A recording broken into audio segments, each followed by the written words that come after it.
Daily stock ಬರುತ್ತಾ? Daily ಬರಲ್ಲ sir, ತಿಂಗಳಿಗೊಂದ್ಸರಿ ತರಿಸ್ತೀವಿ. ತಿಂಗಳಿಗೊಂದ್ಸರಿ. ಆ ಇಡ್ಲಿ ರವೆ ಅಕ್ಕಿ ಎಲ್ಲ ಹುಳಾಗಿದ್ದಾವಲ್ಲ ಹಂಗೇನಾ? ಇಲ್ಲ ಸರ್, ಮಾಡ್ತಾರೆ. ಯಾವಾಗ ಕ್ಲೀನ್ ಮಾಡ್ತಾರೆ ಸರ್. ಇಡ್ಲಿ ರವೆ ಹೆಂಗೆ ಕ್ಲೀನ್ ಮಾಡ್ತಾರೆ? ಡೈಲಿ ಅಲ್ಲ, ಎಷ್ಟು ಬೇಕು ಅಷ್ಟು ತರ್ಸ್ಕೊಂತೀರಾ? ಇನ್ನು ಸುಮ್ಮನೆ ಒಂದು ಅಂದಾಜು ತರ್ಸಿ ಹಾಕ್ಸ್ಕೊಂತೀರಾ? ಇಲ್ಲ ಸರ್, ತಿಂಗಳಿಗೆ ಎಷ್ಟು ಬೇಕು ಅಷ್ಟೇ ತರಿಸ್ತೀವಿ. ಮತ್ತು ಅದು ಉಳಿದಿರೋದು ಅದು ಇಡ್ಲಿ ರವೆ ಹಂಗೆ?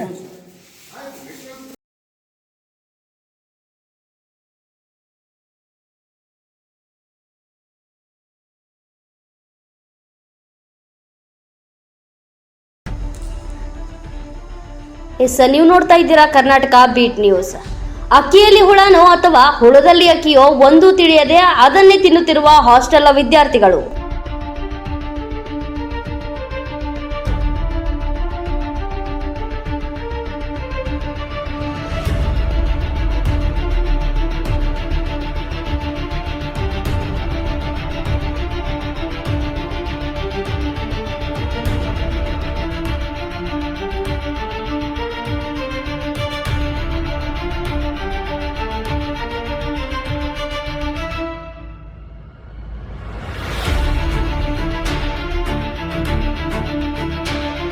ತಾಲೂಕಿನಲ್ಲಿ ನಡೆಯುತ್ತಿರುವ ಬ್ರಹ್ಮಾಂಡ ಭ್ರಷ್ಟಾಚಾರಗಳಲ್ಲಿ ಇದು ಒಂದು ಬರೀ ಟ್ರೈಲರ್ ಮಾತ್ರ.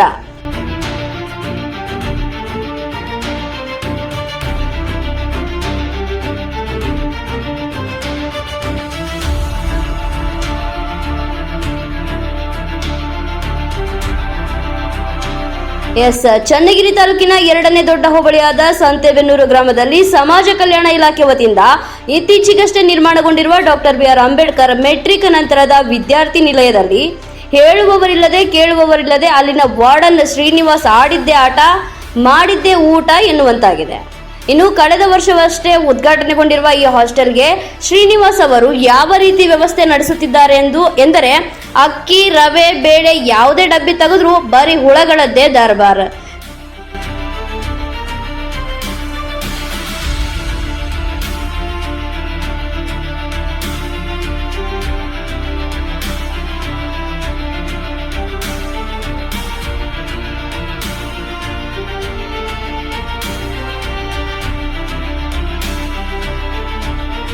ಚನ್ನಗಿರಿ ತಾಲೂಕಿನ ಸರ್ಕಾರಿ ಹಾಸ್ಟೆಲ್ಗಳಲ್ಲಿ ಕರ್ತವ್ಯ ನಿರ್ವಹಿಸುತ್ತಿರುವ ವಾರ್ಡನ್ಗಳಿಗೆ ಹೇಳುವವರಿಲ್ಲ ಕೇಳುವವರಿಲ್ಲ, ಅವ್ರದೇ ದರ್ಬಾರ್. ಕಣ್ಮುಚ್ಚಿ ಕುಳಿತ ತಾಲೂಕು ಆಡಳಿತ ಮತ್ತು ಜಿಲ್ಲಾಡಳಿತ, ತಾಲೂಕು ಮಟ್ಟದ ಅಧಿಕಾರಿಗಳಿಗೆ ಭ್ರಷ್ಟಾಚಾರದ ಬಗ್ಗೆ ಮಾಹಿತಿ ಗೊತ್ತಿದ್ದು ಗೊತ್ತಿಲ್ಲದ ಹಾಗೆ ಕುರುಡರಂತೆ ನಟಿಸುತ್ತಿದ್ದಾರೆ. ಮಾನ್ಯ ಶಾಸಕರೇ, ಸರ್ಕಾರಿ ಹಾಸ್ಟೆಲ್ಗಳತ್ತ ಗಮನ ಹರಿಸಿ ಬಡ ಮಕ್ಕಳ ಪಾಲಿಗೆ ನೀವು ದೇವರಾಗಿ. ಕ್ಷಣ ಕ್ಷಣದ ಸುದ್ದಿಗಾಗಿ ನೋಡ್ತಾ ಇರಿ ಕರ್ನಾಟಕ ಬೀಟ್ ನ್ಯೂಸ್.